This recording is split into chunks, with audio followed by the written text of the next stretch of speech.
25th to 27th of December, and you can see the program and the course topics. So there'll be very interesting topics which will be covered, like mathematics and spirituality, life and its origin, evolution and consciousness, cosmology, science of Bhagavad Gita. So I request everyone to go through this particular poster, and if you are interested, please register yourself at the book counter, right? It will be a very good experience, and you'll be coming to know a lot of insights on these particular subjects. So I request everyone to please go through this poster and then get in touch with the book counter. Thank you very much.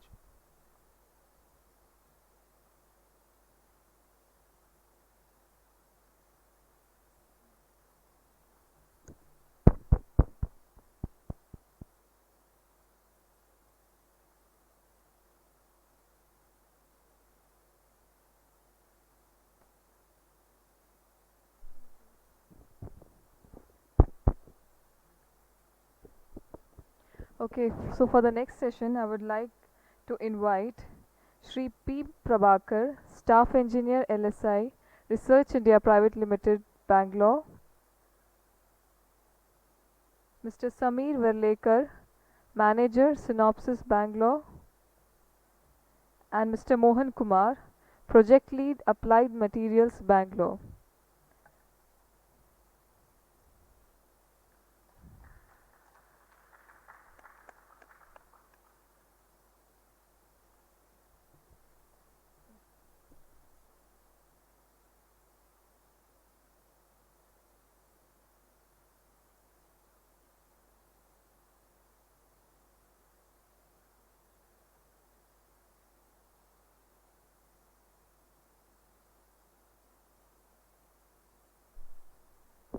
So this is actually a workshop. It's not like a presentation, but given this auditorium and difficult, we'll see how to go about it.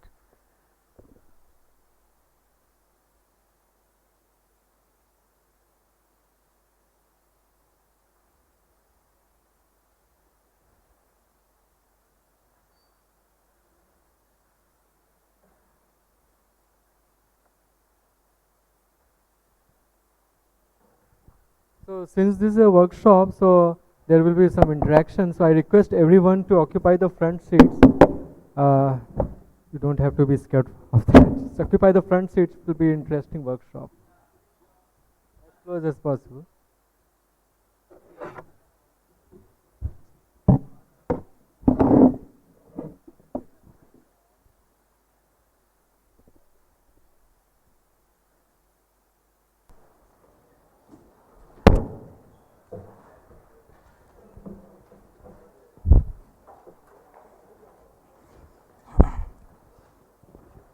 So let it be a interactive session at least.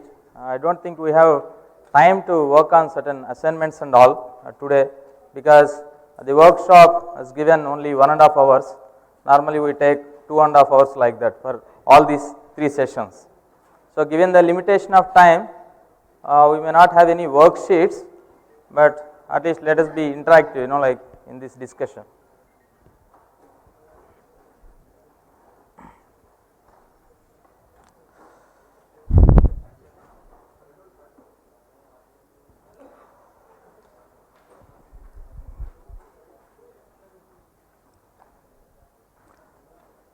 So our workshop is personality development workshop. In this we will be covering mainly 3 topics.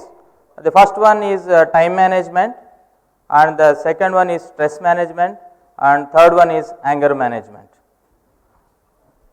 So what is personality development? Let me give a little bit introduction about this workshop. Then I will talk more about time management, and my colleagues are there. Mr. Sameer and Mohan Kumar, who will be again discussing more about stress and anger management. So what is personality? So we have attended by this time I think many sessions. I have seen especially this time in Kharagpur we had many sessions actually. So what is personality? The definition is given here. We have got the spiritual side, okay, and then we have also got first, starts with body, physical side, and also emotional side. Many times there can be emotional imbalance, okay, that creates a lot of problem. And on social front and also psychological front, so there are many things, and personality as such is an integrated organization of physical, emotional, intellectual, social, psychological and spiritual characteristics of individual. Everything put together we call as personality. And definitely development means it's a ongoing process. Everybody is like a student trying to understand further how we can prioritize the things, how to behave in this world, how to become more successful with the various capabilities we have got. So as I explained already, so we have got physical body, there are certain characteristics, and then we have got mind, emotional characteristics, and intelligence, intellectual characteristics, and finally the inner self, the spiritual characteristics. So all these things are mentioned here. For example, you take certain physical characteristics, the self-discipline plays a very important role. Today you see in the corporate world, they give a lot of importance for this. And then healthy body is very important, otherwise definitely we cannot become successful, right? Unless we are healthy, we cannot do anything. And then emotional characteristics. Nowadays there is a major crisis or major problem we are facing, because we are becoming workaholic, or otherwise there is too much pressure in the corporate sector. We are losing somewhere balance between our professional life and personal life. And even you can see many companies, they will be conducting various surveys, and sometimes they declare a holiday also, right, based on the feedback. So this is one of the important problems nowadays in the corporate world. And stress management, this is again, many people you can see joining hospitals because of too much stress. We have to take some rest, body requires some rest, but unfortunately we are under too much pressure, and because of that there are many health problems. And anger management also is related to this. If we want to be a good team player, we should know how to control the anger. If we become angry, then nobody will like us in the team, and it becomes very difficult to play a very good role, in the team. As a team player, you cannot become successful. And many things you see in this world, whether you take the big projects, what we do, okay, like my friend was telling yesterday from GE, Kalicharan, I think there are 10,000 employees working together in one project to make a jet engine. So huge projects, and unless people are very cooperative and they go together as a team, it's very difficult. Even spiritual life also, in the spiritual mission also, if somebody gets upset and then he is becoming angry, I don't think he will become very successful with the team. And then I don't have time to explain everything. Some of these things are self-explanatory also. Intellectual characteristics, lot of time there is, like in corporate sector now, there will be some kind of survey or some kind of assignments that are given from the web to choose our goal. Goal setting workshops are conducted, because time to time, we are so busy in life that we don't know what to do finally. Like somewhere, we lose time and then later on repent, oh, I could not do anything in this life. So these kind of problems, so sometime we have to definitely think, what is the purpose, what I want to do. So we have to set a proper goal. Time management is very important. Then social characteristics, good character and behavior. Unless these things are there, even if we are very well educated and all, society may not accept actually. And then communication skills, very important. We have to communicate with people, otherwise we cannot become successful again. And spiritual characteristics, very important. Holy hour, like we have seen many sessions how yoga has got a very positive influence on mind, or music, so many sessions were there. And then remaining other things. Holistic lifestyle is very important. We used to do a workshop on this also. Next, okay, what is? And these are some of the role models when you take personality development, like really people who achieved success in their lives, who are very satisfied. Okay.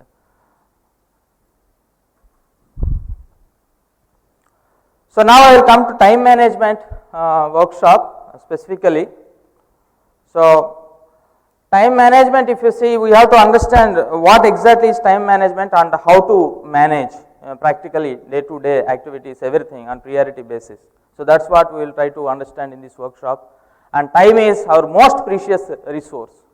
Today if you lose money, definitely there is a hope that we can get after few days or few months or a few years. There is a hope, great hope. If you lose time, there is any hope? Whatever lost is lost. That's all, right? So it's most precious resource in that way.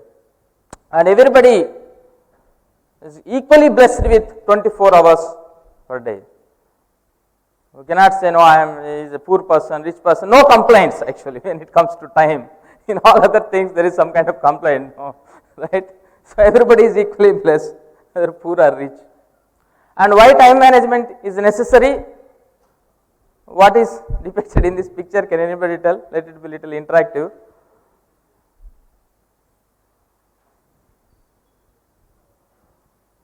Come to a discussion mode little bit. What is there? You can guess anything. What is depicted in this picture?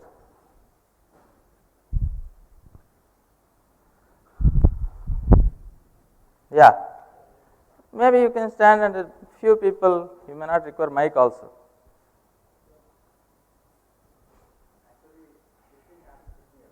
Oh, very good.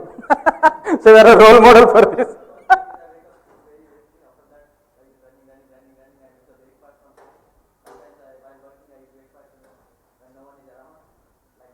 Yes.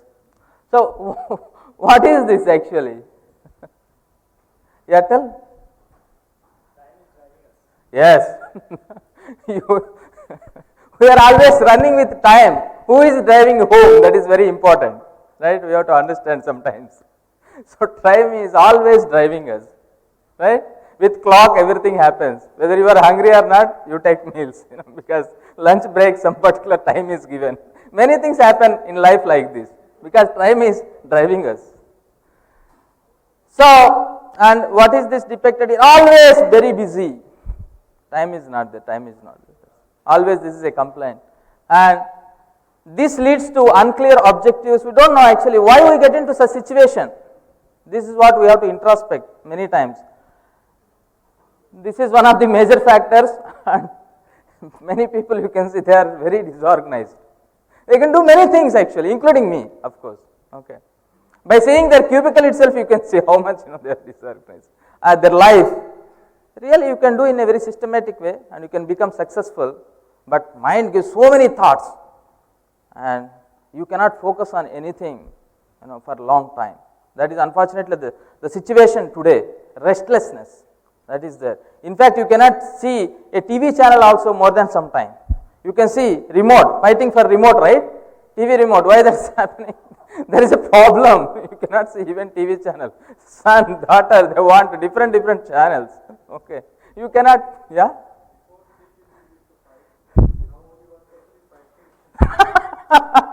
So we think many times remote is there in our hand means we are like boss, but still, but still actually we are becoming servant to something else. Anyway, so these are inability to say no. We accept so many things. We don't understand we have got limited time, and according to that we have to plan. Many times we don't know how to say politely, sorry sir, I cannot do more than this. It's very important. You cannot accept everything and then repent later on. Right? Anyway, these are some of the things. So is it necessary? Time management is very much necessary. That's why we are having a workshop. You are taking your valuable time and giving our valuable time also. So it is most valuable. Time is actually most valuable. Why? Can anybody tell?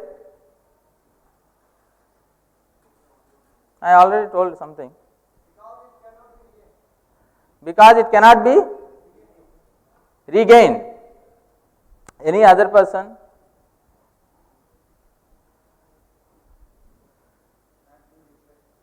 That is there, another bullet. Why it's most valuable?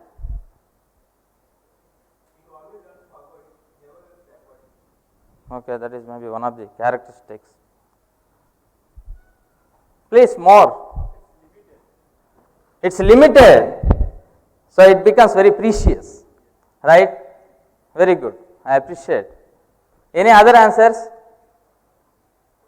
So, according to our scriptures also, the human life, whatever is given, yes, some duration is there.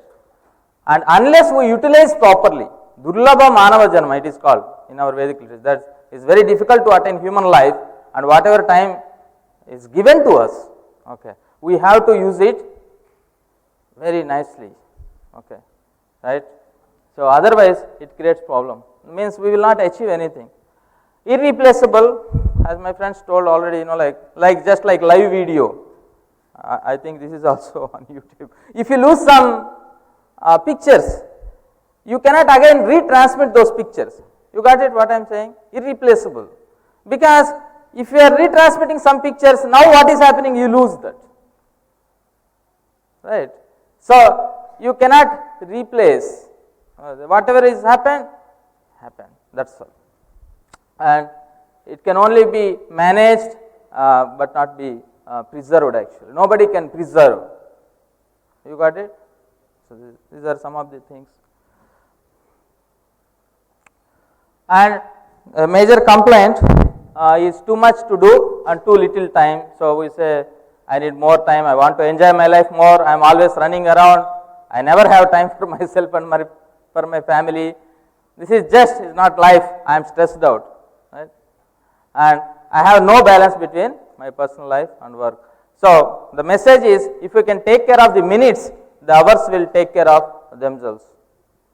So, by proper utilization of time, we can make best utilization of this rarely achieved human birth. A million dollar question, can we manage time? Answer. Can we manage time? Somebody can ask another question. If we cannot manage, why this workshop? Right? A question to me also. So, I am asking you first, let me complete this question. Any answer? Right? Just like in Bhagavad Gita, Krishna tells, it's very difficult to overcome my Maya. Mama Maya, Duratyaya. So, then Arjuna thought, okay, then what can be done? Fine. But next two lines says, if you surrender to me, then you can overcome. So, like that, So, there is hope. So, please answer.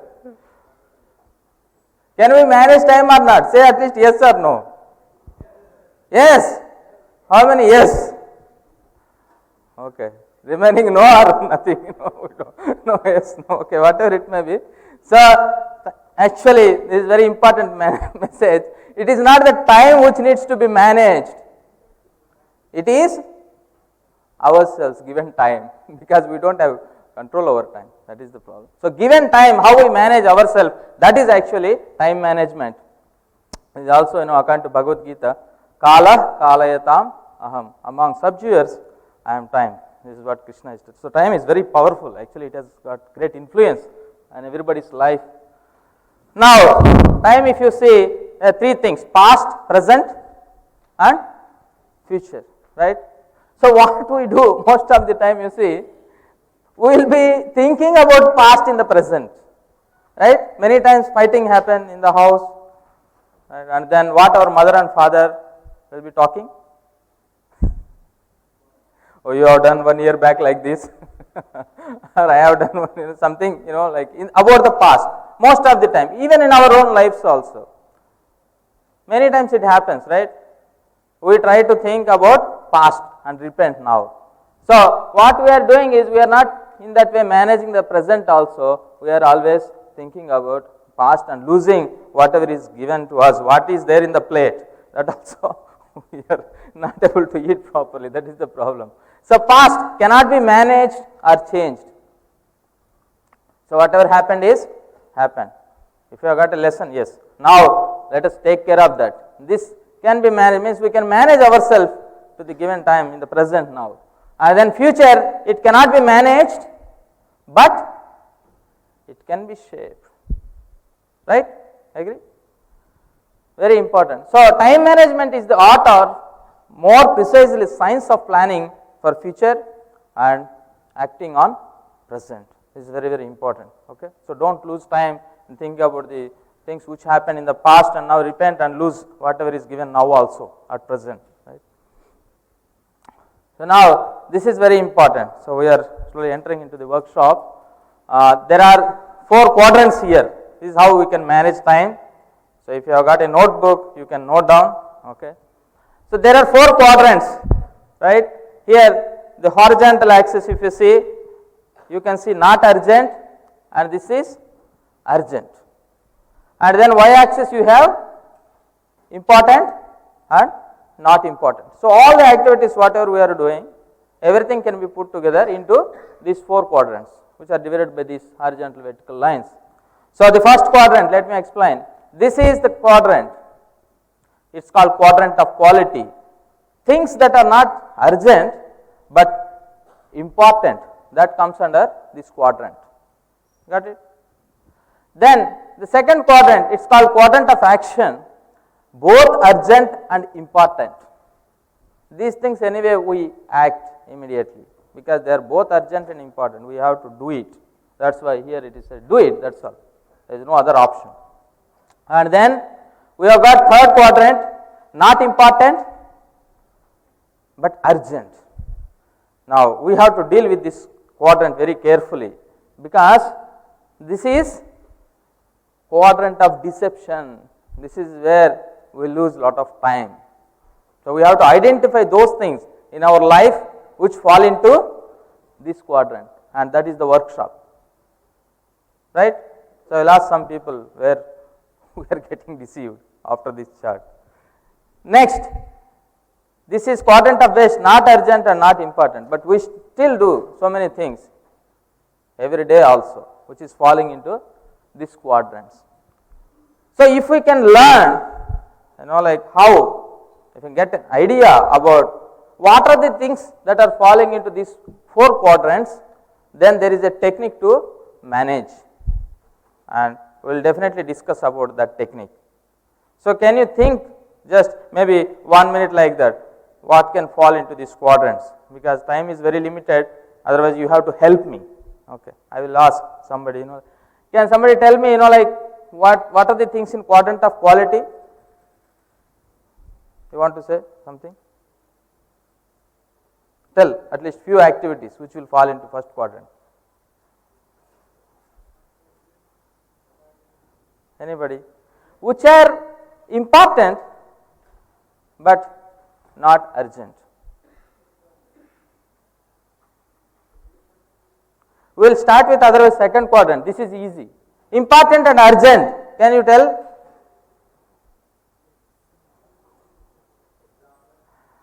इतना सोचने का, I don't think there is so much to think, because exam, there is nothing to think. If exam is there tomorrow, we have to act on that, right? Then any other things? Conference call in the company.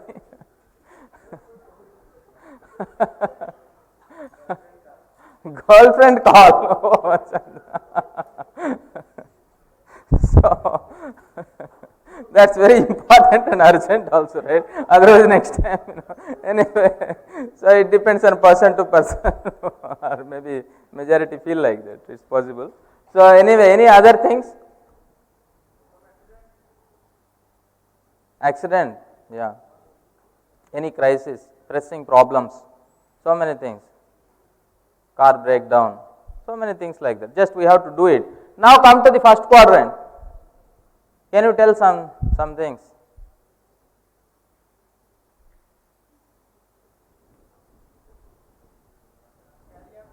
Here, this quadrant.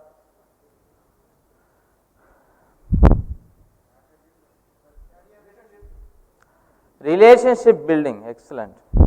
That plays a very important role in our life, and that is not urgent, but definitely it helps. Any other thing?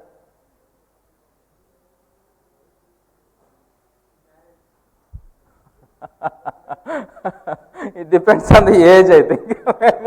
For some people who are reaching 30, it may be very urgent. We understand it is important for most of the people. But I don't know if it is urgent at the age of 20 or 25. Tell something which is more reasonable. Yeah. It's personal, he is telling, maybe that is also important. Our daily activities, I am telling, don't think of too much, like out of the box, not like that. We are into some daily activities which play important role, which are not urgent, but if you do, it will be very good. Personal hygiene, very good, I appreciate. Then exercise, excellent, now some answers are coming. Then exercise is not urgent, but still, if we don't do exercise, then in the long run we may face problem, right? One of my friends, he was working so hard, and suddenly his age is 38, and then he got heart attack suddenly. Really, I am telling you, this is what happened. He is in my team only, now moved to other team. So why I am telling is, sometimes if you don't take care of your health properly, then in the long run we may break down. Right? Bank loan, bank loan. Yeah, that is, I don't think, you have to do it, na? Before taking the loan, I think you have to plan it, maybe for paying next month loan, yeah, possible, loan amount. Okay then, I will move because time is not there much. Third quadrant, 1 or 2 answers, next I will move, because this is the important slide in this workshop. If you can identify these things, you yourself can manage. Sleep. Sleeping is urgent?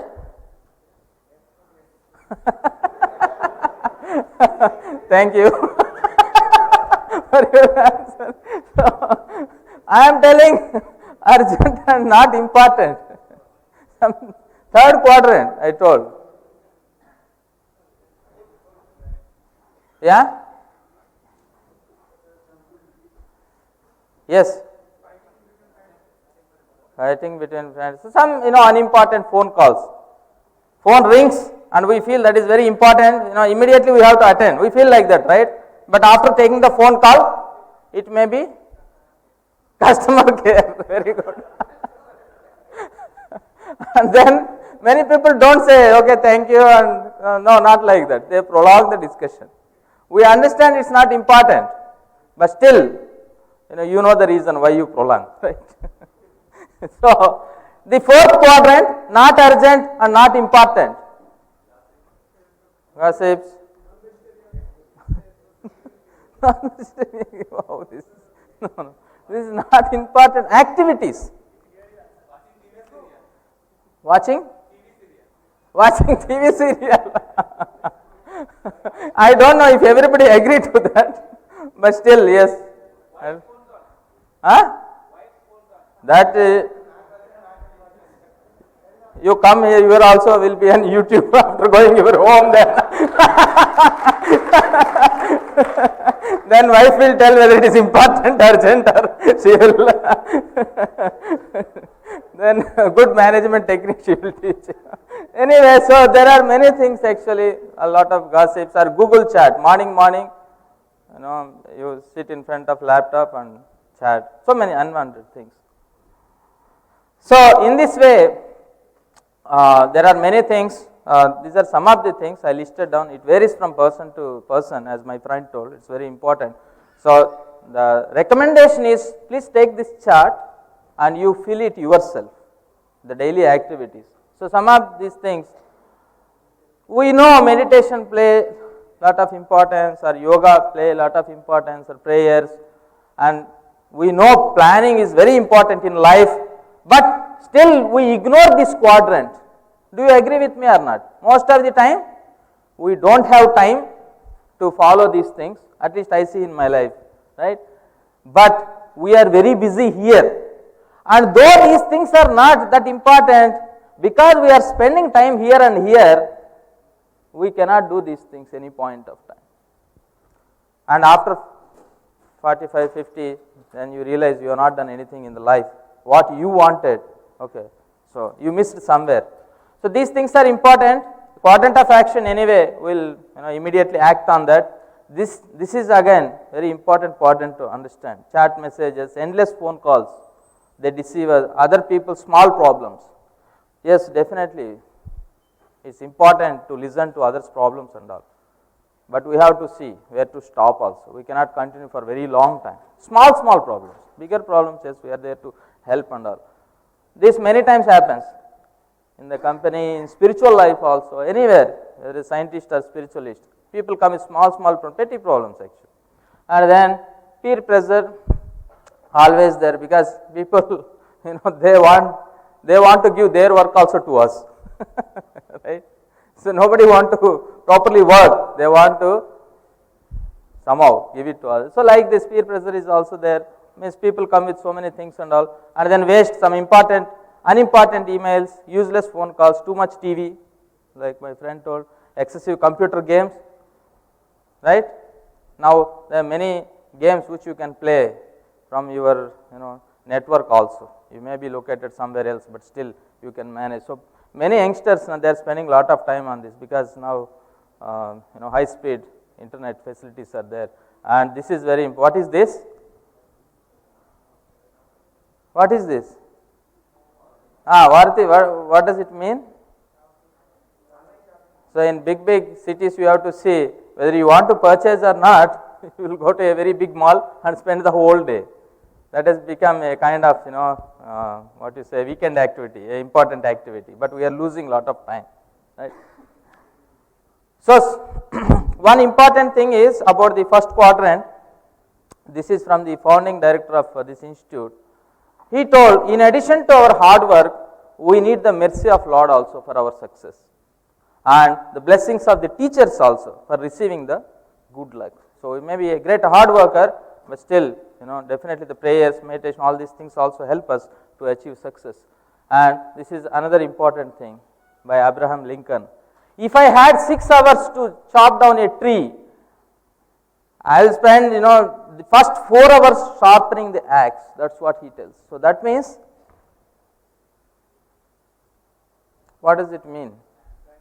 Yes, planning is very important in life, right? Unless planning is there, just doing something may not give a great result, great success.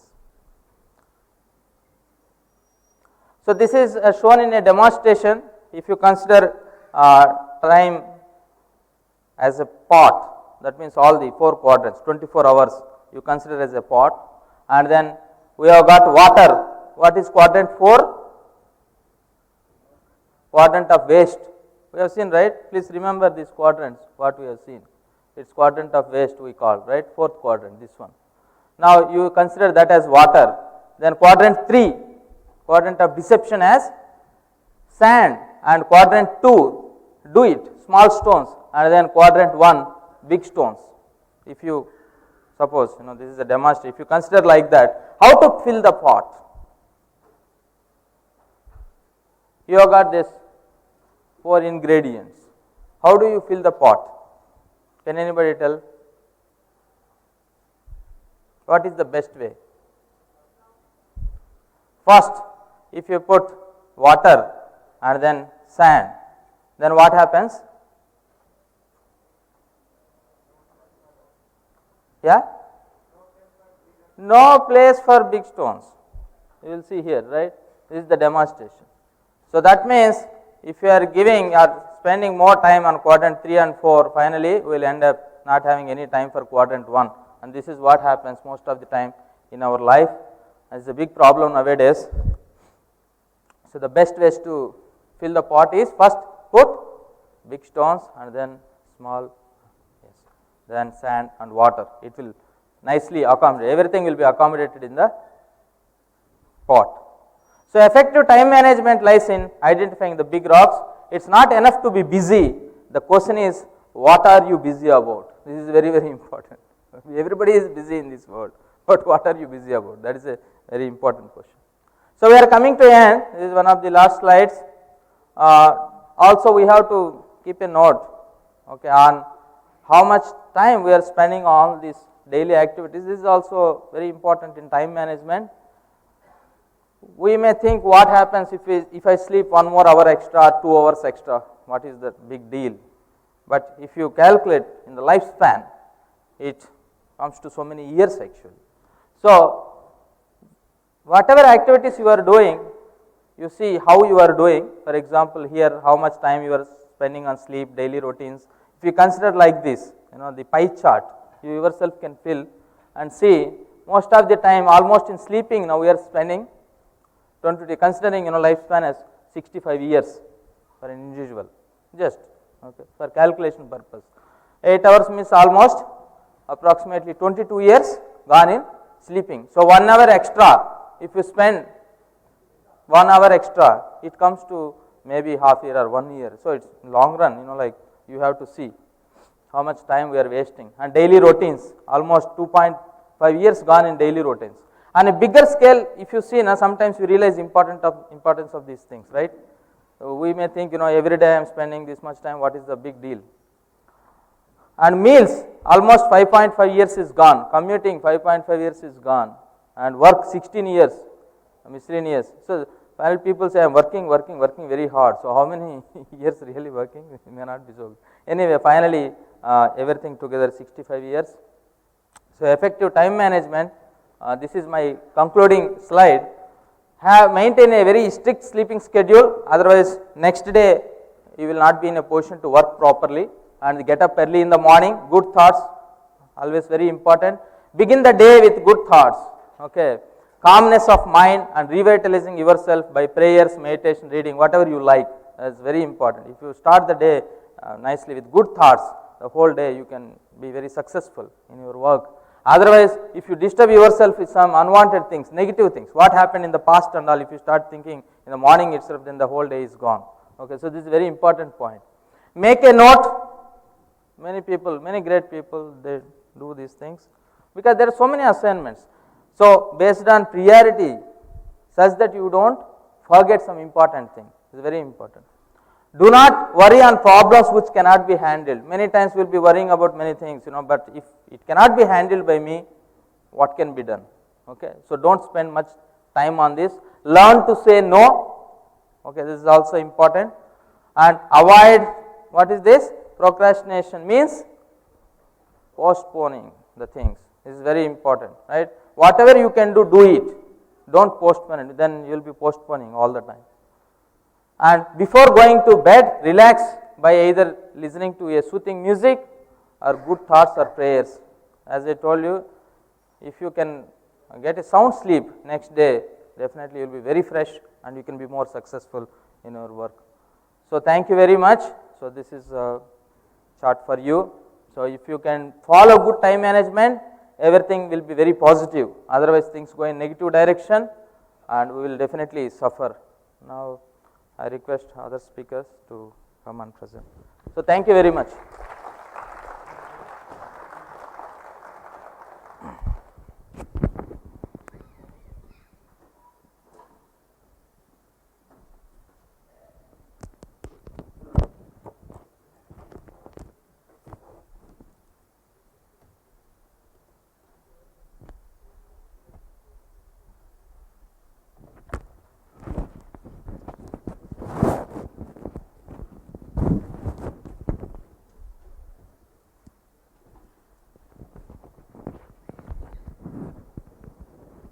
Am I audible? So thank you, Mr. Prabhakar, for enlightening us about the time management aspect of our life, and I'll be just presenting about the anger management aspect, as we just mentioned about the overall personality development. So anger also is a very important or critical part in our life, and it is important to manage anger.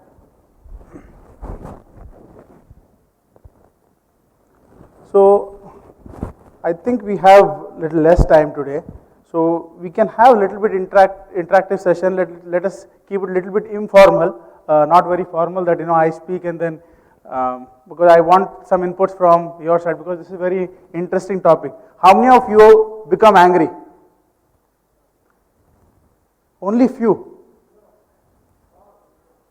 How many of you don't become angry? Excellent. Maybe you can come here and give the talk on anger management, because you're already reached to that level where you don't become angry. So it's very important. So let us go through some of the objectives of this particular presentation very quickly. So I'll be covering what is anger from a scientific or a study point of view, what scientists are saying about anger, what's the definition in general, what are the causes of anger, ways of expressing anger. I think so most of the people will be very interested in seeing what are the ways in which you express anger, consequences of uncontrolled anger, right? And then if there are some positive techniques for anger management. And finally, we will also try to see from a different perspective, from the Vedantic perspective, what our scriptures, what our Vedas say about what is the root cause of anger and what are the practices which we can follow to completely eradicate this particular quality, because anger is not a very good quality, right? In one sense, but if you can control this particular anger in a positive way, it is very good. So that is why we will try to see if we can control this anger at a root level from the Vedantic perspective. So what is anger? Let us not go through this slide. Can anyone say what is anger? So this is just, yeah, please. Expectation is not fulfilled. Excellent. Anyone else? Please be informal. Please be, just express yourself. Everyone is, people may be angry that, why these guys are talking so much from morning, 3 days they are continuously talking. We want to go home now. So that is one of the reasons to be angry. Maybe. Sorry?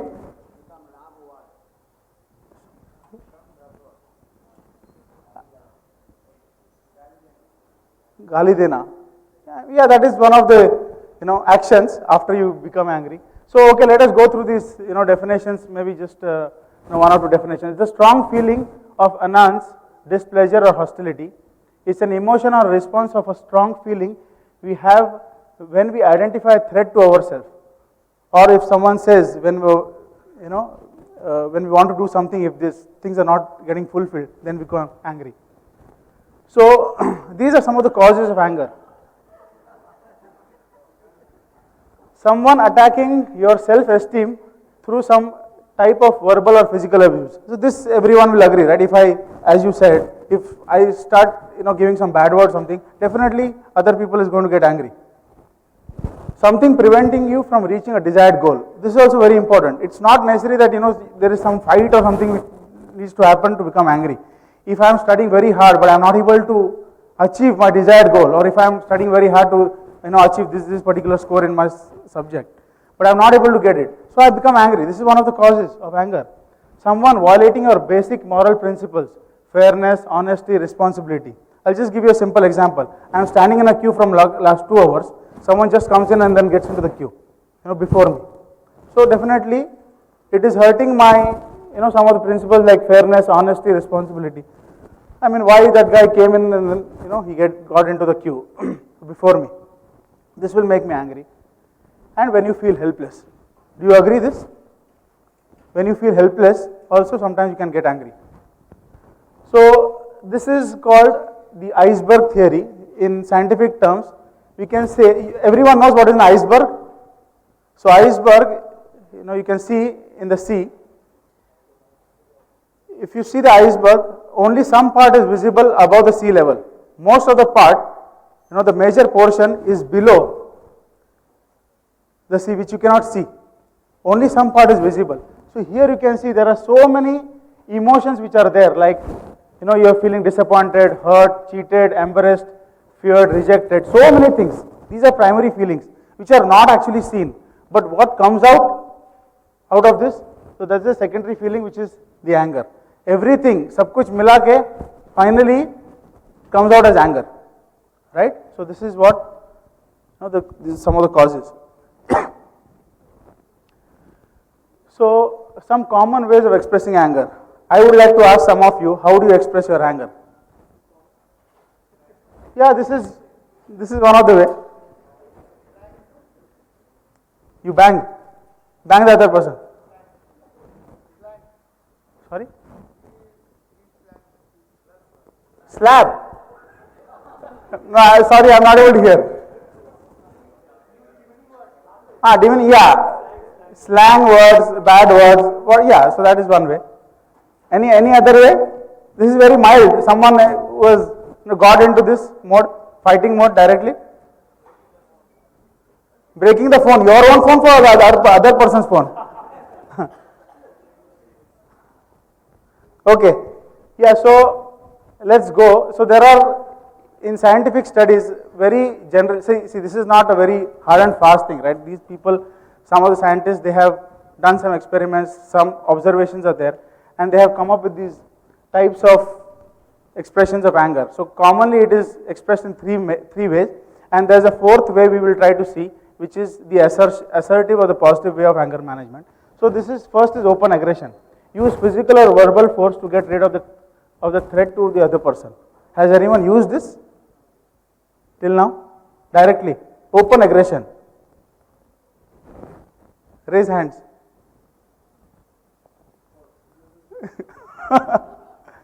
No, yeah. So what was your after effects of that? Yeah, you used that on another person. Yeah, so who was the winner finally? Okay, but for the other person, right? So because you were strong, you were able to manage it.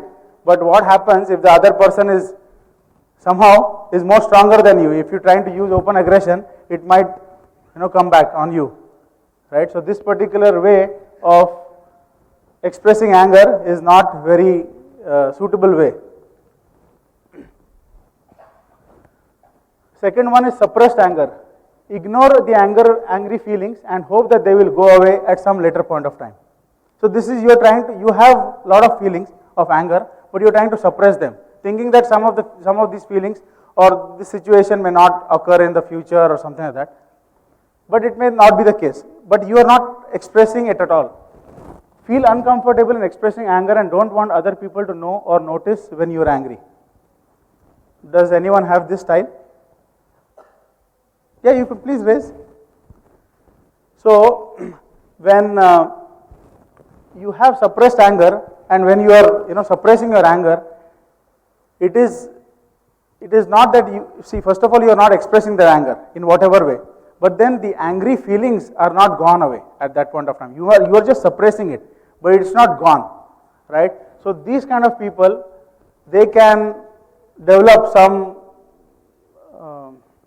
you can say some illnesses, because like ulcers or headaches, because you are suppressing your anger, you are not letting it out in whatever way, either positive or negative way, right?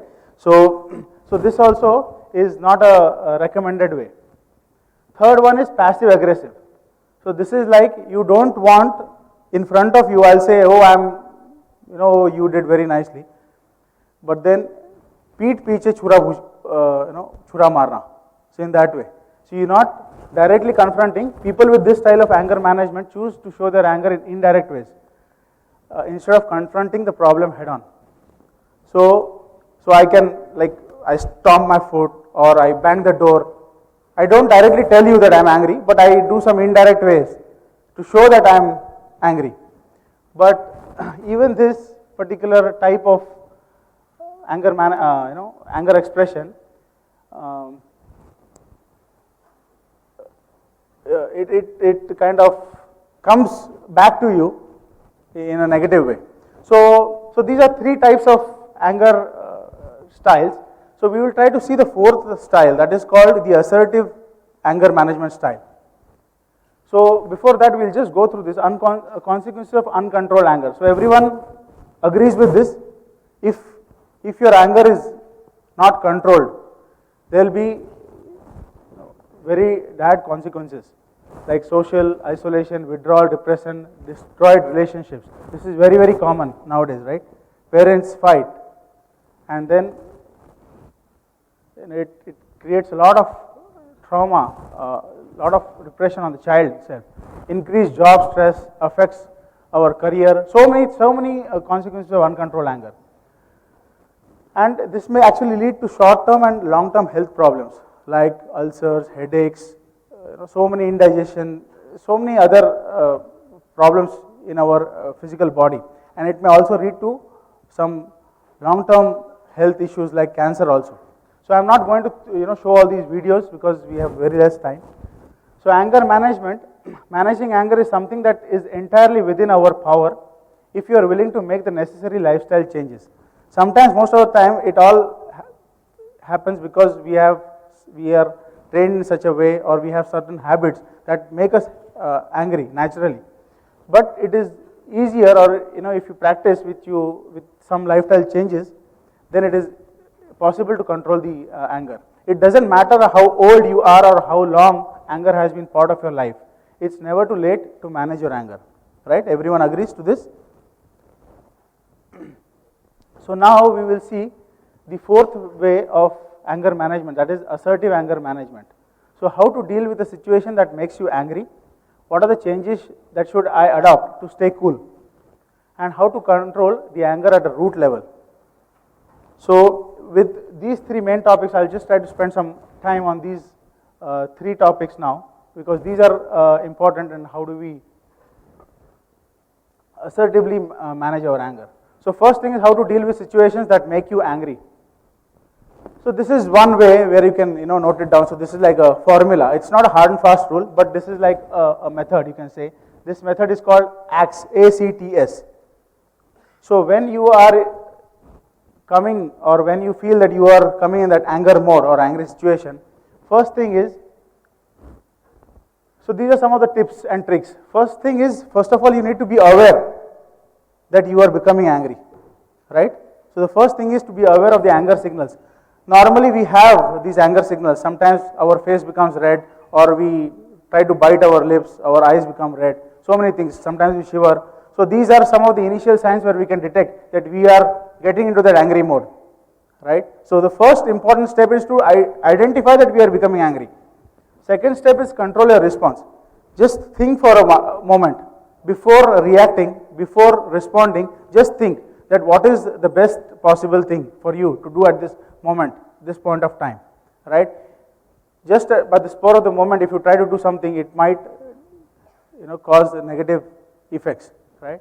So some of the practices, like some in one of the movies also, maybe it was shown, you just count like maybe 1 to 10 before you react. So this gives us some time to control our response. Just count 1, 2, 3, 4, 5, 6, 7, 8, 9, 10, or maybe little slowly also, right? So this is control your response. Then third one is very important. Talk about the situation in a calm, polite and assertive manner.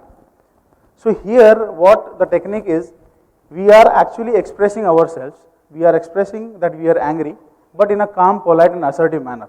So again, there are some techniques which are given, which is called the win way, WIN, right? So here there is an example. So it's like, when we don't have enough money to pay our bills, I feel angry. I want us to talk about how we can budget our money so that we have enough money to cover our bills. Now this person is maybe angry with his wife. She is doing too much of shopping, and then they have little funds to cover their bills.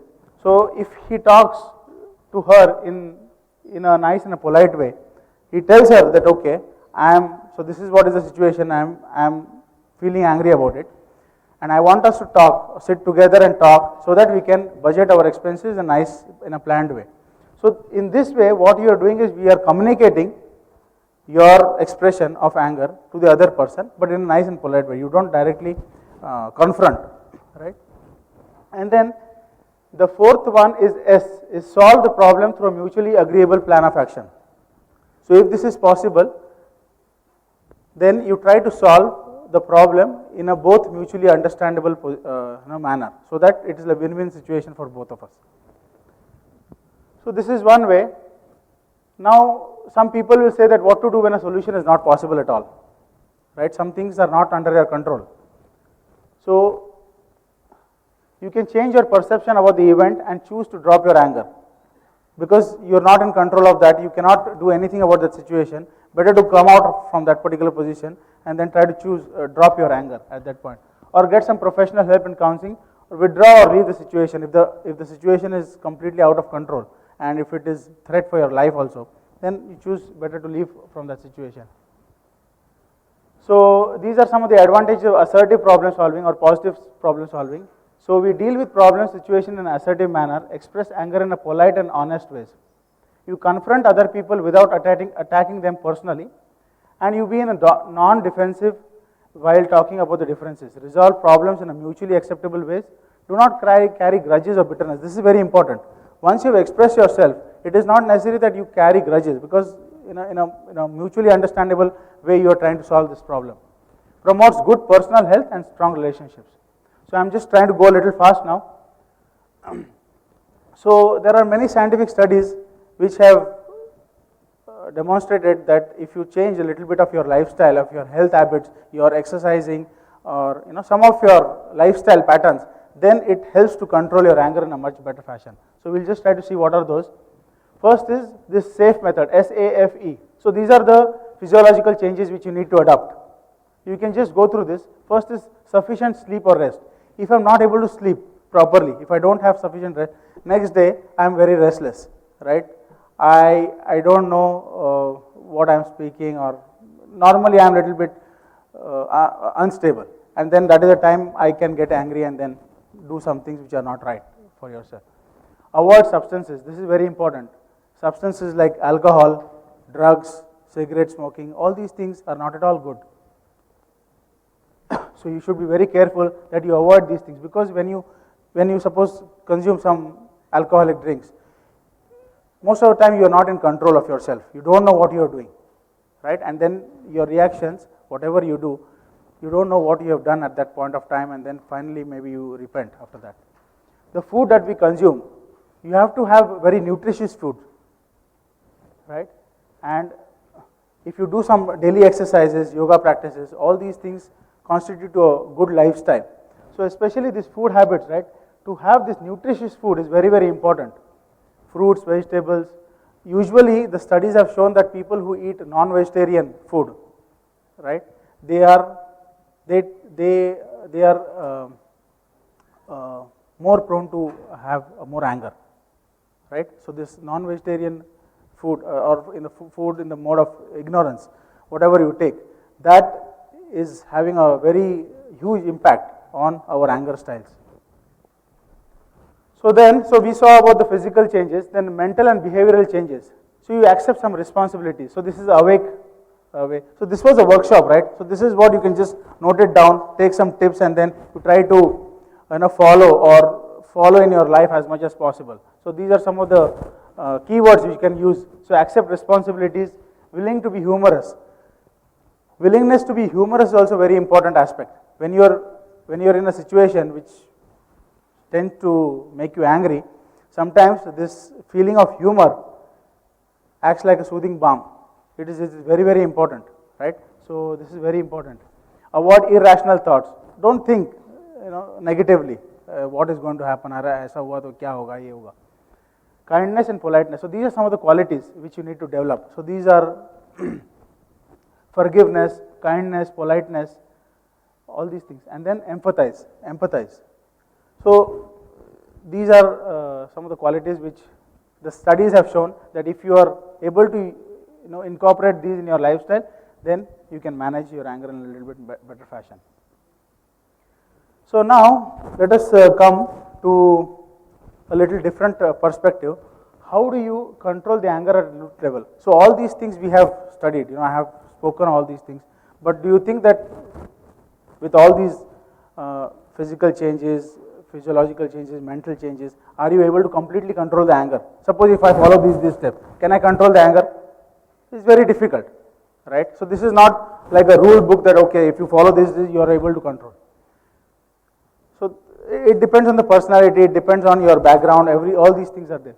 But then from our scriptures like Bhagavad Gita, Bhagavatam, we can at least try to understand what is the root cause of anger. What are the things which actually cause the anger in the first place, and if there is some point from that we can just try to control ourselves that we don't reach to that anger level. So let us see a glimpse of deeper insights from the Vedas. So the cause and the consequences of anger. So this is a very nice shloka, actually two shlokas given in Bhagavad Gita, 2nd chapter, 2.62 and 2.63. It says, Dhyato Vishayan Pumsa Sangas Teshu Pajayate Sangat Sanjayate Kama Kamat Krodho Vijayate. While contemplating on the objects of senses, a person develops attachment for them, and from such attachment, lust develops, and from lust, anger arises. So this is one of the causes of anger.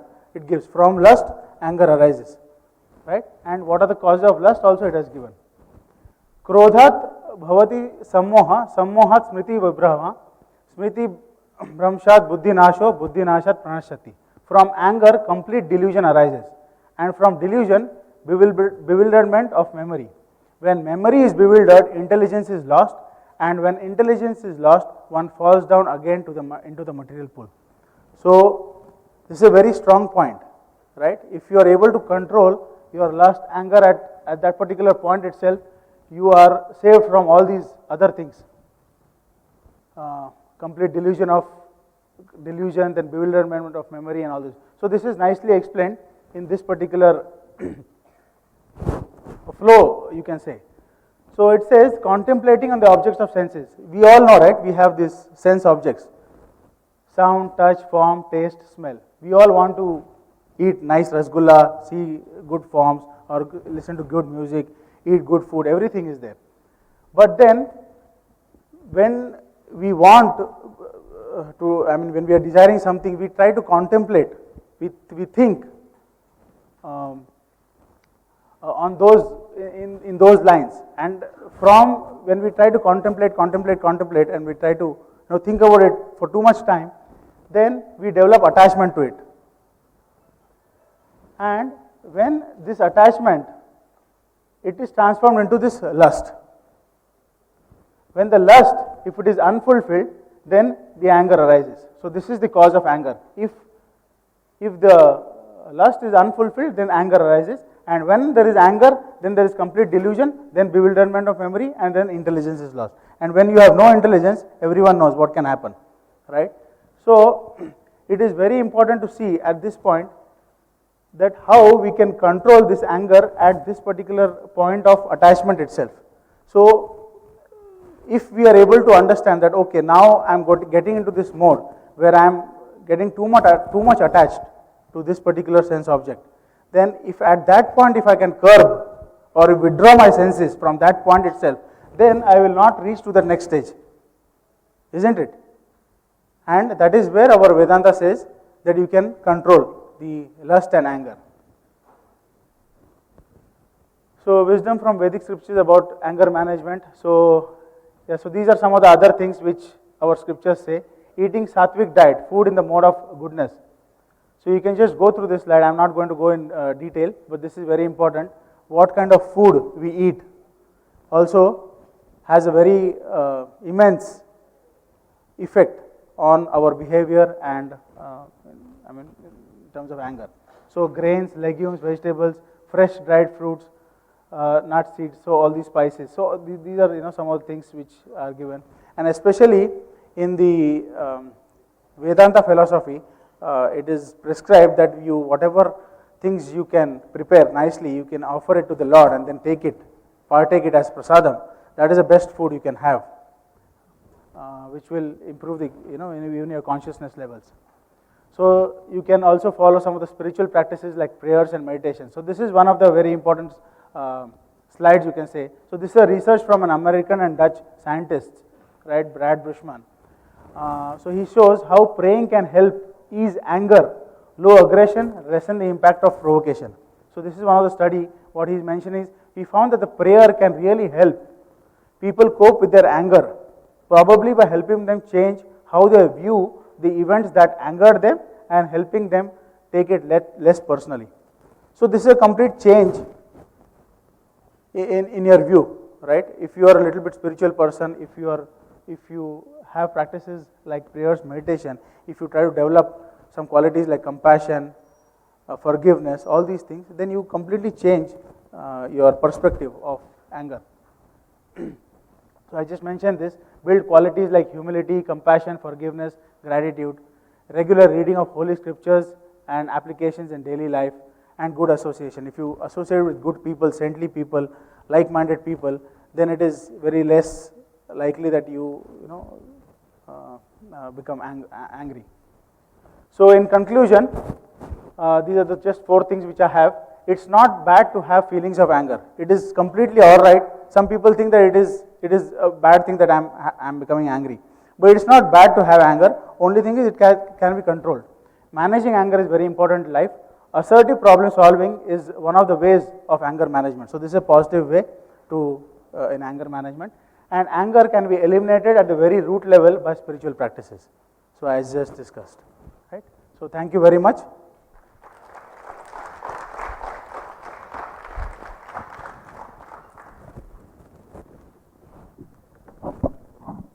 So now I request Mr. Mohan to enlighten us about the stress management.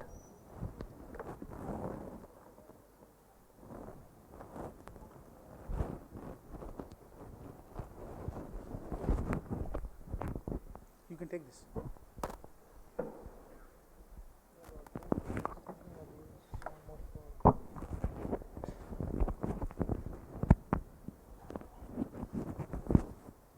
They already put it.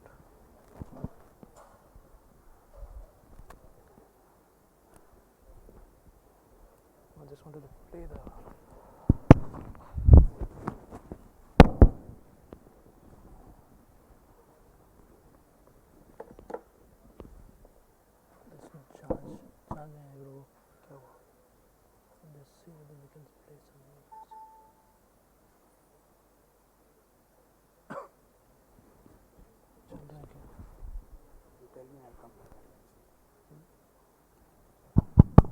ठीक है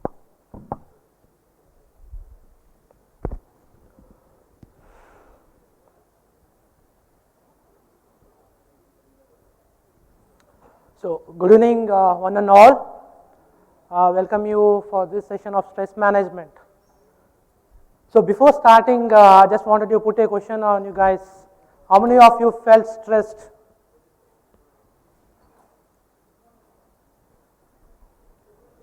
So, most of them felt stressed. Okay. So, today we'll kind of understand what is stress and what is its management. Stress management. Oh.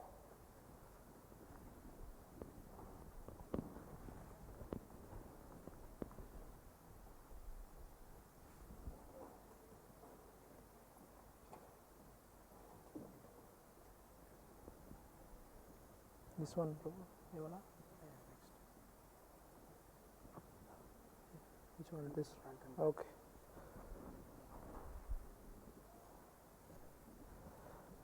So, the 18th and the 19th century are kind of usually associated with a period of intense industrial and scientific progress, which really changed the way we live. The standard and comforts of living really changed. There were many areas in which we do experience the change and the comfort the way we live. For example, the medical field or communication, transportation. But the last 2 decades at least, we have seen rapid changes in the way we commute and communicate. In good old days, it used to take maybe a couple of months or few weeks at least to travel from one place to another. But these days, it usually takes few hours or at least couple of days to travel from one city or another city or one continent to another continent itself. Similarly, we have a quicker and faster mode of communication also, like the new way of communication, the internet, VoIP, and the new way of communication like the messaging services. So even though the technology has helped the human being with all this facility, we do kind of experience some kind of disturbances or pressures in a day-to-day basis. Sometimes we are concerned about our livelihood itself. Sometimes we are concerned about our expectation on ourselves, others' expectation on us. Sometimes we get irritated and anger. Most of us raise our hands. We feel anger. So, from a kind of peaceful way of living, right? From a peaceful way of living, we landed up in a kind of tensionful of living with lot of pressure and disturbances in a day-to-day basis. It eventually results in what is called stress. Let me try to play this video.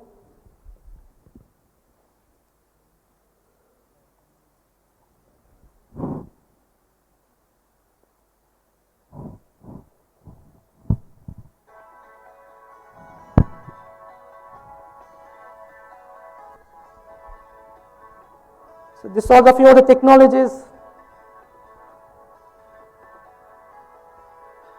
that really change the way we live.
So we saw a wonderful video with a lot of loud sound. So we do see that's a technology, right? From a laptop we got from the video speaker and it's gone to our ears. So that's a technology. So in a race of kind of a comfort way of living and in search of happiness, right? So we have landed up into a kind of more social and personal chaos. So great seers or saints have kind of concluded that synthesis of science and spirituality is very much essential for a sublime way and a peaceful way of living for all living beings. And one such saint is our Dr. T.D. Singh. I offer my humble obeisances unto him. Dr. T.D. Singh finished his PhD in 1974 in the University of California at Irvine in physical organic chemistry. He's not just a scientist, he's a saint and a scientist. He's well known for his pioneering efforts in synthesis of science and religion for a better understanding of life and the universe. So in this session, we'll discuss what is stress, how do we get it, how do we come out of it. So now, can you help me to how do you define stress? What is stress? Any guesses, please?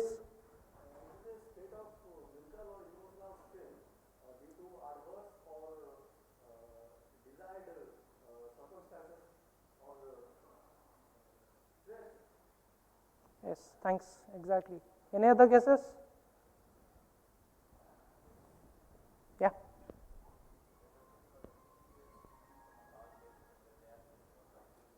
Can you be louder? Yeah, right. Okay, sure, right. Uneasiness. Right. But that's a kind of symptom. Change of normal physiology, right. But all this, how do you define it? How do you say something? What is stress? Any other guesses? Not able to cope up. Yeah. Okay. Stress is something like it's a body's physical and emotional response. It's a body's physical and emotional response to circumstance or events, or something like which excites us or which puts in danger, which frustrates us, and in turn place demand on the body. So when I say it's a body's response, I mean it's a common thing, right? So it's a body's common response to certain events or circumstance. But now the question I get, why do you want to manage stress then? If it's a normal thing, why do you want to manage stress? So I'll go to another saying. We say, I think we have heard of this, too much of anything is good for nothing. I hope you all guys agree with that. So here I just wanted to share the effect of stress on performance.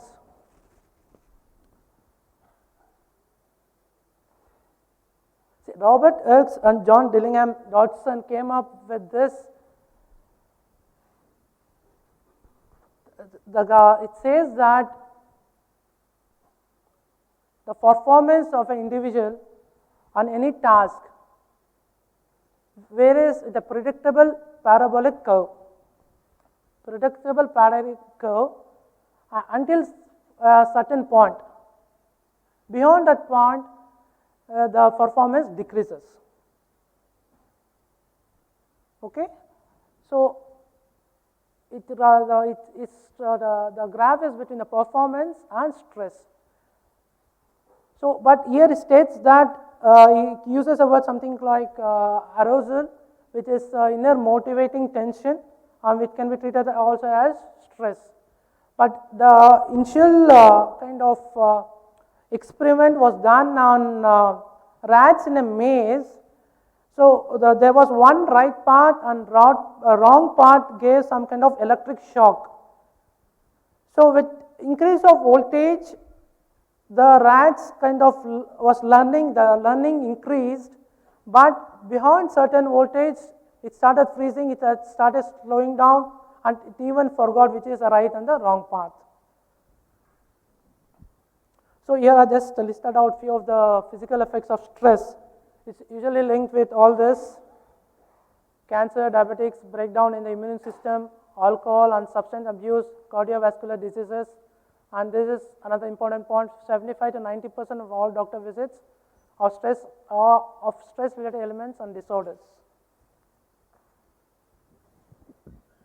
So another question for you guys: what are the signs of stress? I think a couple of them already told.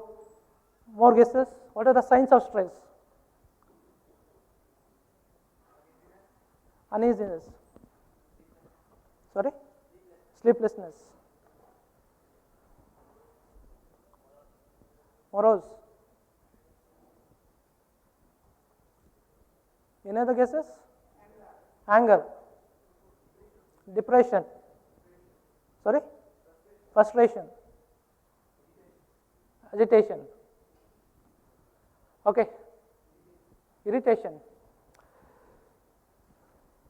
So, when an individual is under stress, right, there is some kind of changes on his body, on his thinking and thought process.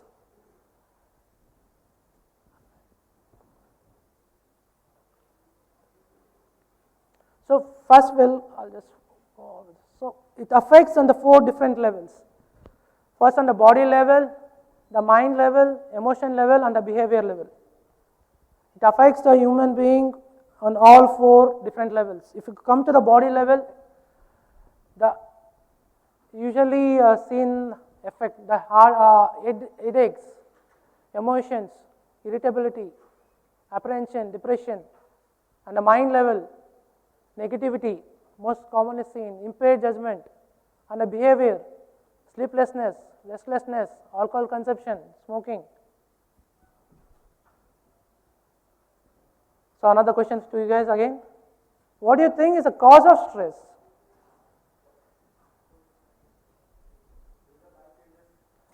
Yeah, life changes, right. Yeah, that's again the life changes. Financial issues. Traffic. Sorry? Huh? Comparison. I didn't get. Comparison. Others. Sorry? Pushing, yeah.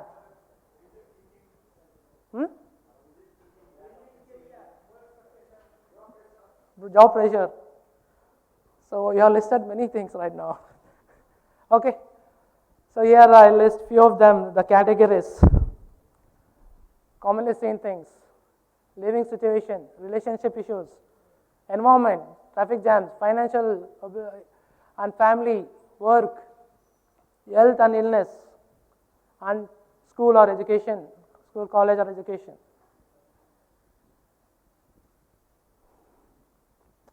The symptoms of stress are usually termed as stresses.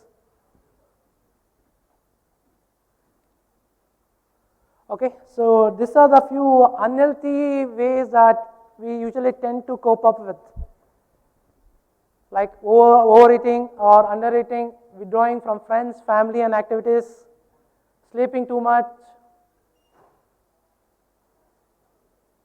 emotional, physical or violent outbursts, and procrastinating. These are the few of them. But this really does not help the individual, it affects the individual. So now will come, how do we kind of manage the stress?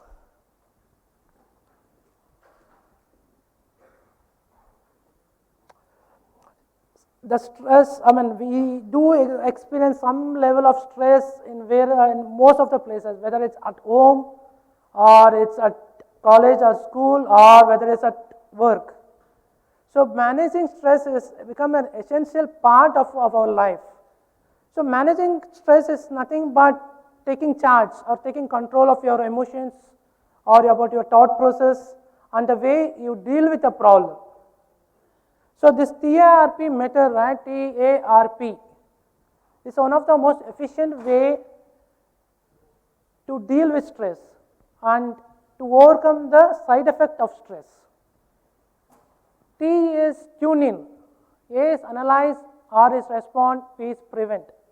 Tune in meaning we need to identify the early signs of stress, and A, analyze, is kind of identify or find the root cause of the stress, and respond is how do we respond to the stress at that particular point of time.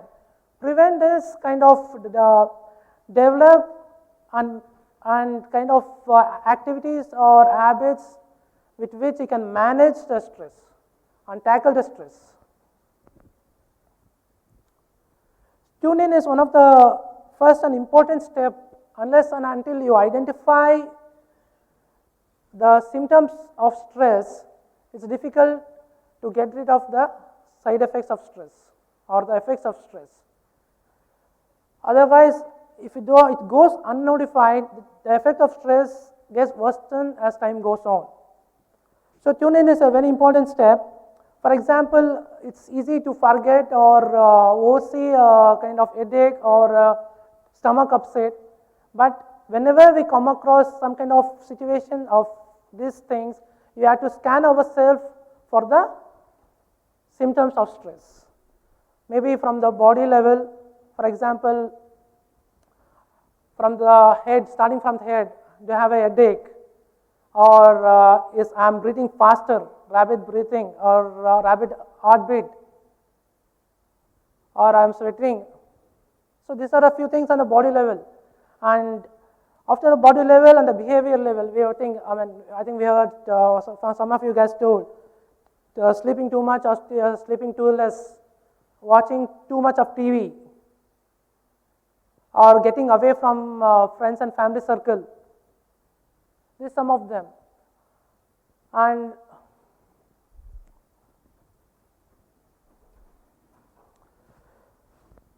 on the emotional level, are you feeling frustrated, irritated? Right? On the psychological or the mental level, or you feeling or you're not able to decide, or you're doing hasty decisions, or you don't have a proper memory, or you are not able to recall few things. So once you kind of able to understand or identify the stress, you are ready to go to the next step.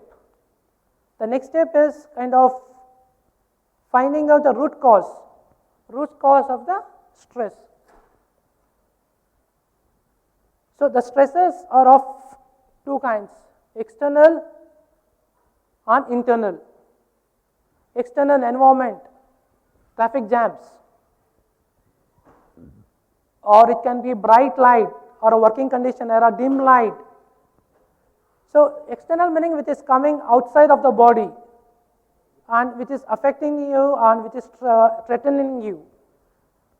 So all these four categories, it's whether environment, organizational, work pressure, peer pressure, and job dissatisfaction, or the relationship within the team or with the manager, and major life events, let it be marriage, or kid, even a divorce, loss of a near and a dear ones, and illness. All these things come to this category. And daily results, again commuting, and for example misplacing or losing things, jobs dissatisfaction, and daily tasks, the pressure of daily tasks, and internal, negative self-talk, pessimistic thinking.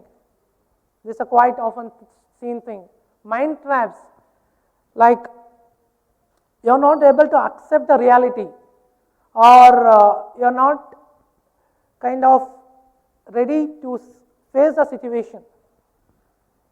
Lifestyle, you are not able to get proper sleep, or you are not giving proper rest to the body. All these things come to this category.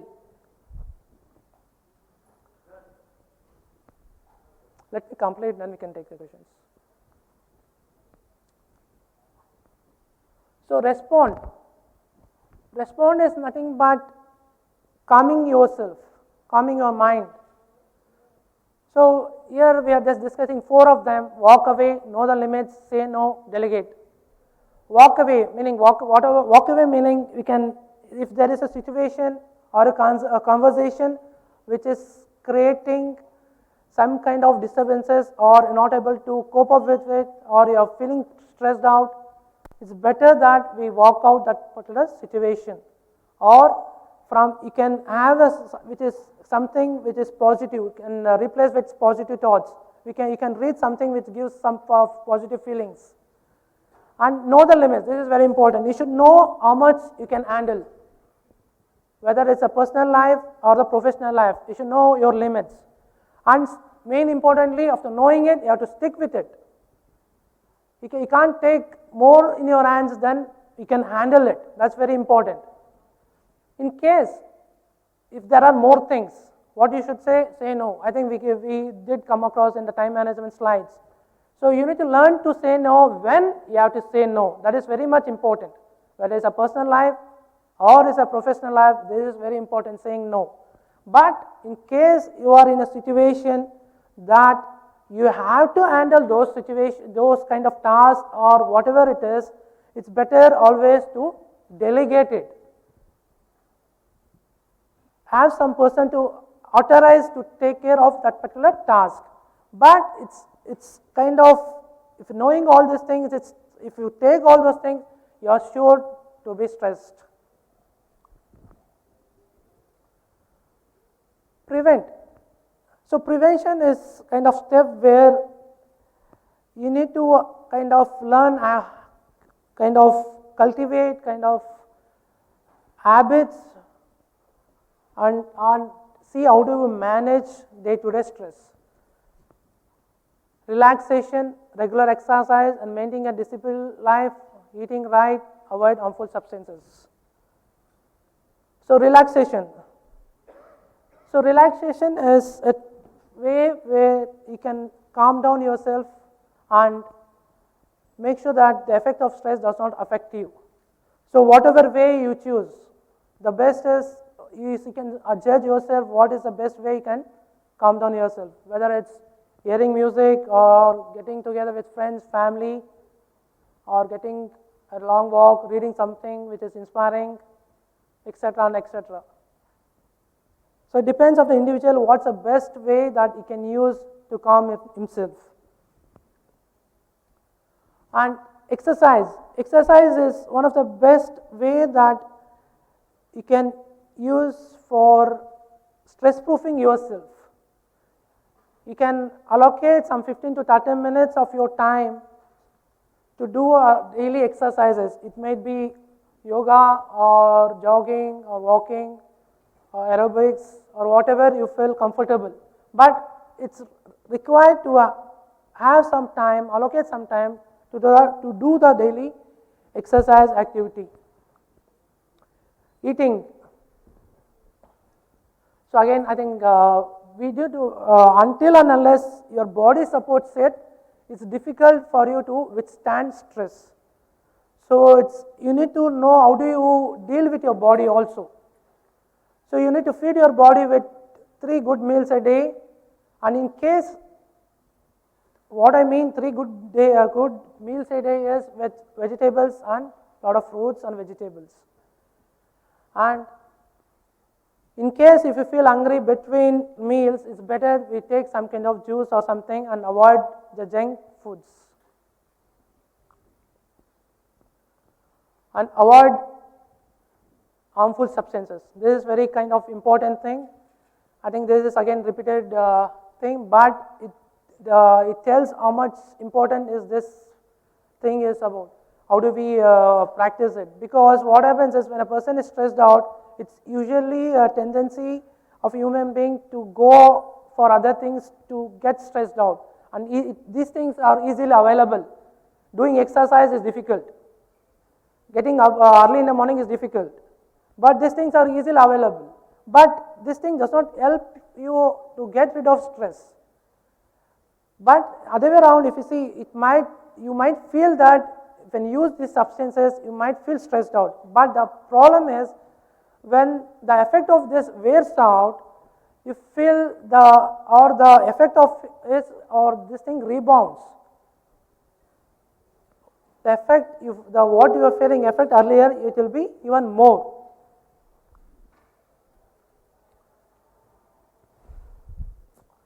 So there are many ways to manage stress, but unless until you have a solid connection with a spiritual path, it's all other kind of ways it just becomes a surface fixes.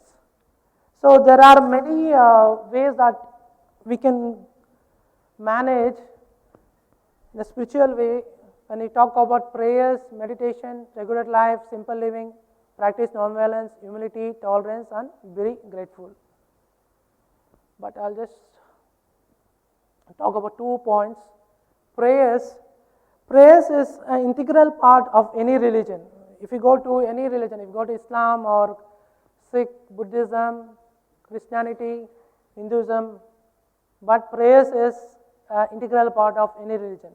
So there are many researches that's going on which tells the effect of stress on the people who do or who practice prayers and meditations. Here I have listed a few of them. Prayer gives people more self-control and helps them keep their emotion in check, according to the new German study. The latest study found that praying helps people maintain self-control when they are stressed. A brief period of personal prayer buffered the self-control depletion effect. And this is few of the research studies on meditation.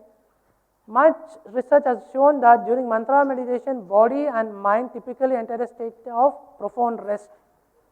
Oxygen consumption can be lowered during 20 to 30 minutes of meditation to a degree ordinarily reached only after 6 to 7 hours of sleep.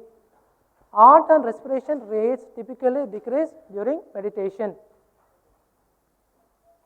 So this is another chart which tells that what's the difference between just eye closed rest and the meditation, how does it affect. So this says that the plasma cortisol is a stress hormone. The study shows that the plasma cortisol decreased during transcendental meditation, whereas it did not change significantly in control subjects during ordinary relaxation. So this is a kind of chart which shows the difference between ordinary relaxation and meditation. But other way around, if you see, the prayers and the effect of prayers or meditation does not end immediately after you finish those activity, but it's carried out the entire day. So here are a few of the examples I just wanted to quote. I think we all know who is Parikshit's grandson of Arjuna. He was cursed to death. He was cursed to death in 7 days. But he never panicked or tried to take revenge or safeguard with his wealth, relatives agree for untimely death. He remains peaceful by constantly listening to Bhagavad Gita or Bhagavatam.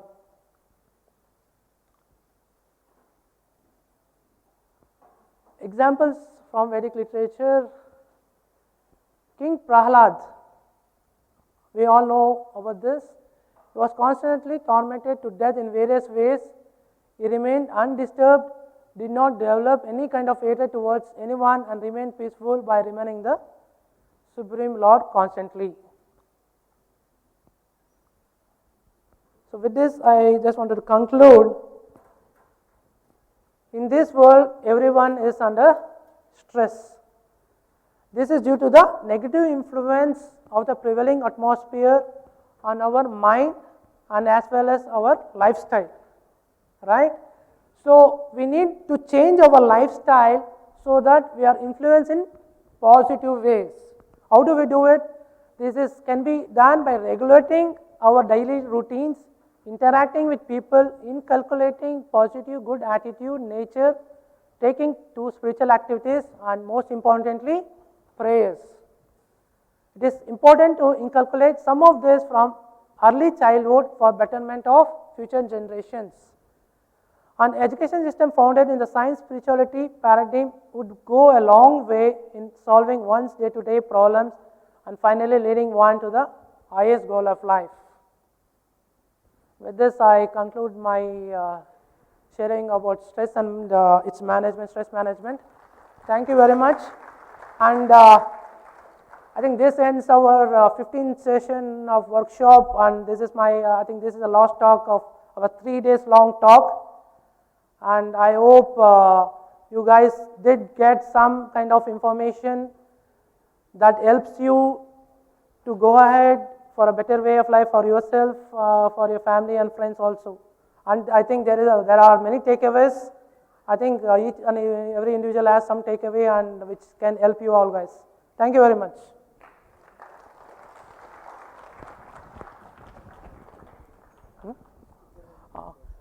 So any questions from all these 3 sessions? Time management, anger management and stress management? Yeah, sure.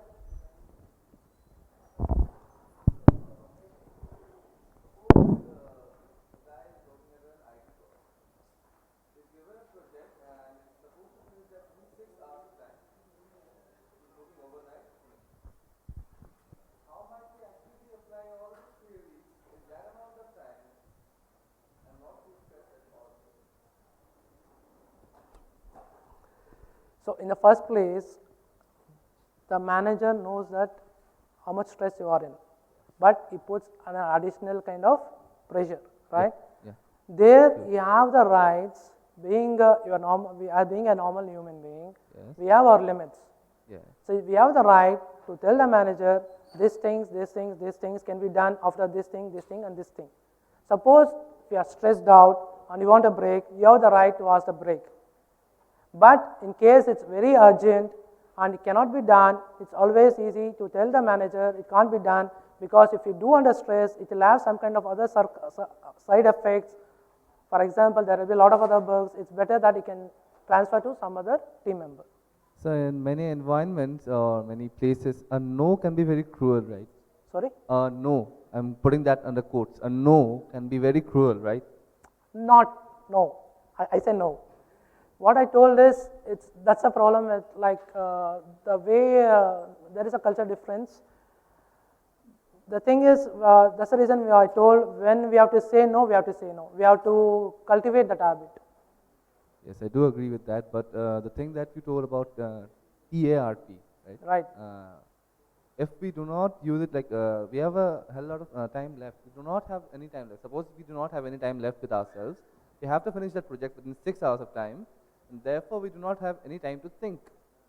So what I am telling is that this TARP can therefore become a TRAP, because we are not analyzing it. We do not have any time to analyze it. Just thinking, oh God, we have to finish this task, and what am I going to tell to my boss, and this thing and that thing. That's what I'm talking about. If we do not have time to analyze about all the stuff, all the theories that we just learned over here, what will be the benefit for us? Yeah, sure. Let me complete this. See, there are two things here. One is the pressure that you need to complete the job.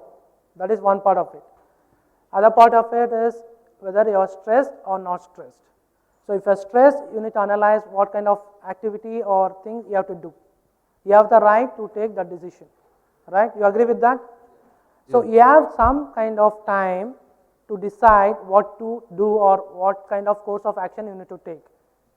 But if that's what I'm saying, if you are totally exhausted, it's not, you have the right to say no. You can say your manager, you can't. That's what I'm trying to tell you. Yeah. But if there is kind of you are okay, and you are okay to do, that depends upon you. Got You got it right? What I mean? Yeah, thank you. Yeah, sure, sir.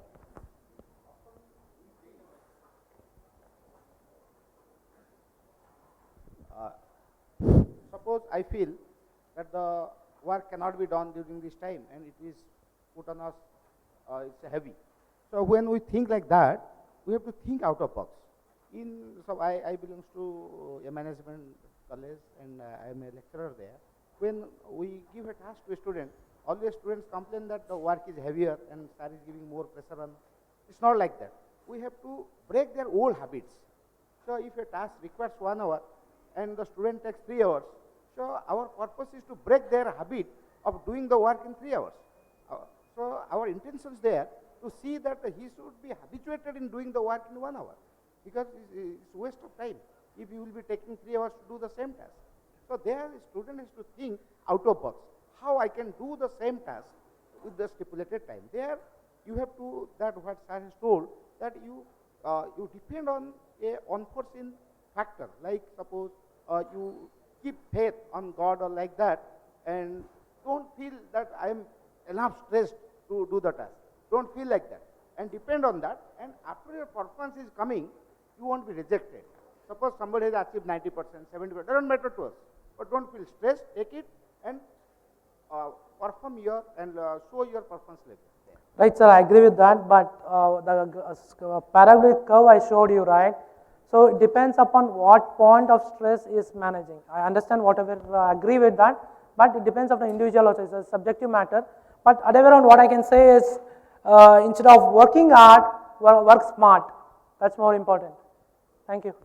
Any other questions?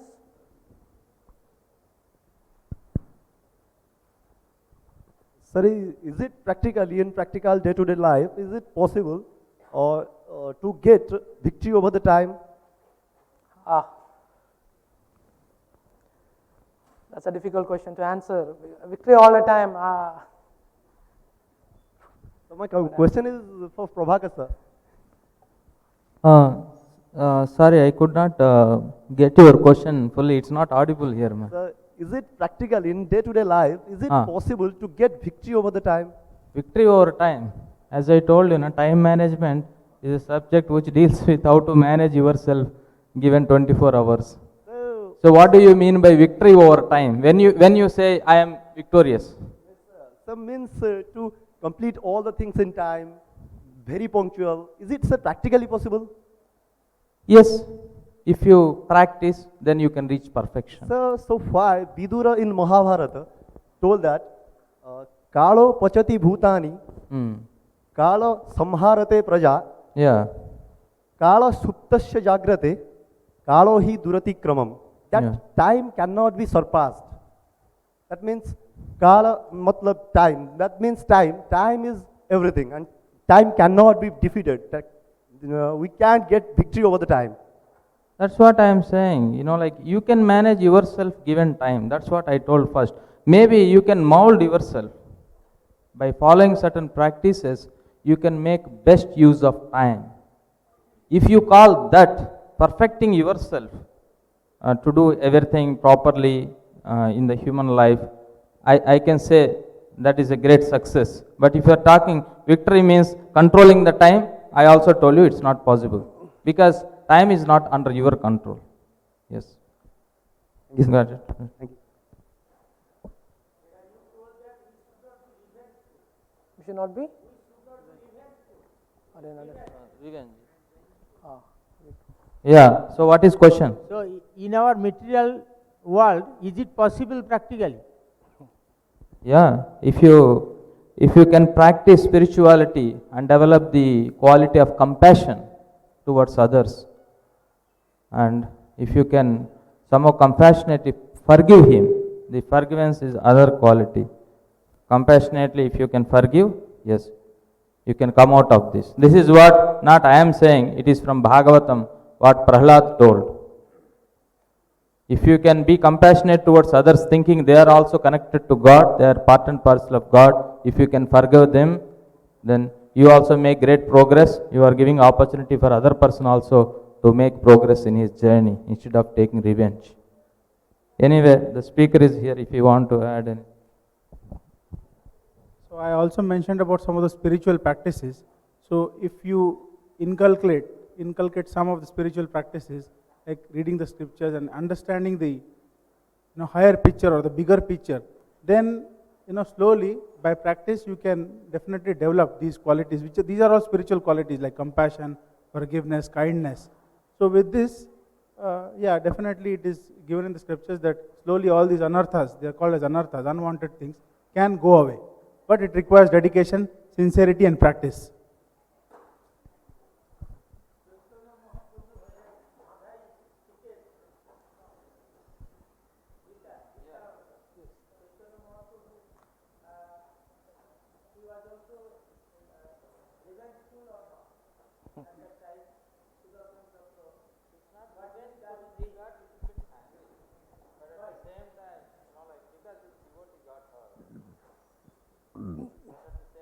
So that is one of the teachings to us, right? So we cannot compare the activities of the Lord and then normal our activities. So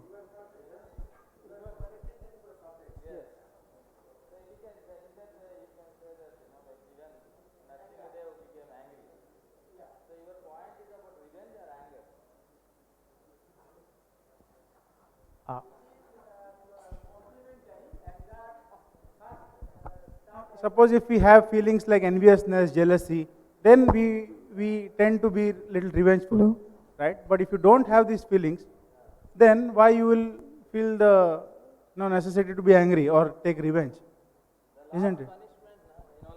Compared to mother and father chastising the children, so we cannot compare those things with the material things, the way we show anger and take revenge. We are all influenced by modes of material nature. So there is a huge gap. So given that it's a spiritual matter you are discussing, I thought of clearing of certain things. Yeah. Okay, so one question, because we have good presentation from stress, time and anger management. But what the scripture says, everything is controlled by me. See, the Lord says, even a grass cannot move without my order. Without me, he has to sanction. Yeah. So, what is the management time goes? If everything controlled by God, then what is our role to control that? We are not, as I told you again and again, we are not saying we have to control. We are saying we have to manage. Anger, you manage. Time, you manage. Stress, you manage. Though Supreme Lord is telling everything happens by His sanction, He is the sanctioning authority as Paramatma, but still you have got a freedom, right? As spirit soul, if you have not got freedom, then we are not called as spiritual. We can call ourselves as a robot. Right? So the freedom, the free will is given to the living entity. That's what scriptures also telling. So you can judge what is right and what is wrong. And Supreme Lord is not fully controlling us. So there is independence that is given and that is there within us. Using that independence, we have to manage ourselves in a proper way. Otherwise, if you can get under the influence of anger or anything for that matter, kama, krodha, lobha, anything for that matter, we may be lost in our journey. So without misusing our independence, use the independence in the right direction by learning some techniques such that we don't commit mistakes and get sinful reaction for that, but whereas go in the right path to achieve God. That is the idea. Somebody on that pretext they says, whatever you are managing, so that is already managed by some Lord. People say many things, Yeah, but many things. what I know, I am telling, what is our philosophy, the Vaishnava philosophy, like our other acharyas, whatever they told, is that we have got independence, we have to use in the right direction. Because also it says, we are acting under the three modes of nature, okay, Sattva Guna, Rajo and Tamo Guna. So we are bound by this. He says in the Gita also, you are forced to do that. If you are in Satogun, you can never commit like other bad things. If you are in Rajogun, even if you cannot do much helping other things also. If you are in Tamogun, so you do all these negative things in that. So Whatever may be the guna, scripture gives, that's why the activities for all the three modes of people to progress further in the spiritual journey. Otherwise, we will never come out of this cycle. Coming to your point, if there is no way to progress further in our spiritual journey, if everything material nature is acting and everything material nature is doing, then the instructions of Bhagavad Gita, like I told, if Krishna is telling my Maya is difficult, there is no way, then yes, I am helpless. But he is telling, Mameva ye prapadyante, Maya metam tarantite. He is telling the answer also he is giving. If you can surrender, if you can do devotional path, it is easy to overcome also. The solution also is given. That means for each and every person, Tamoguna, Sattva-guna, Rajoguna, there are certain activities prescribed in the Vedic literature. If we can do those activities using our little independence, that is the way we can, I think, progress in our spiritual journey. thank you.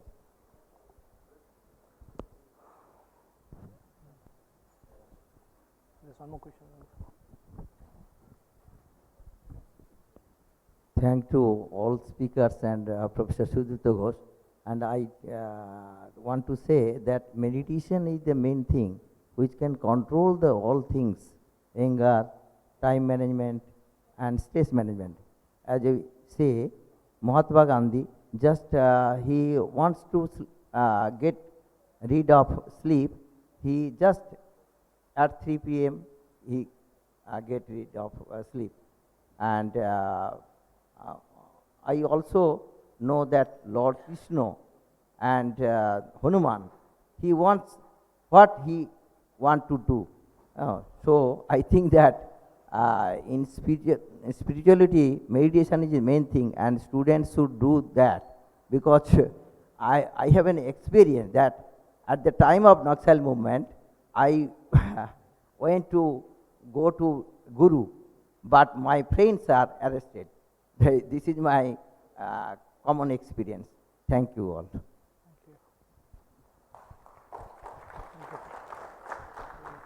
So I think so we can stop here now. If there are any questions, we are available, so you can ask us offline also.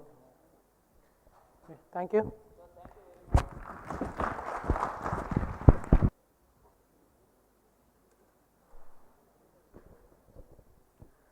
Thank you, speakers. I'm sure this session would have helped us improve the way of life by better management.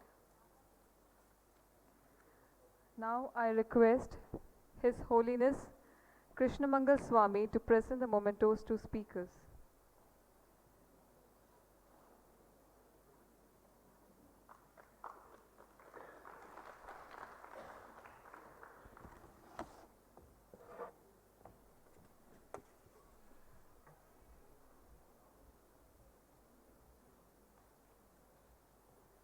Shri P. Prabhakar.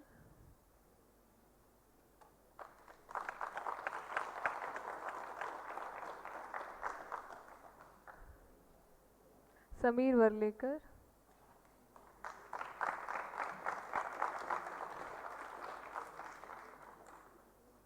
Mr. Mohan Kumar,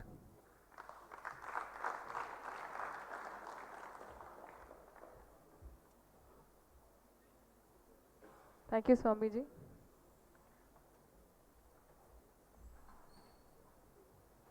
I now invite Shri Varun Agarwal for the valedictory speech.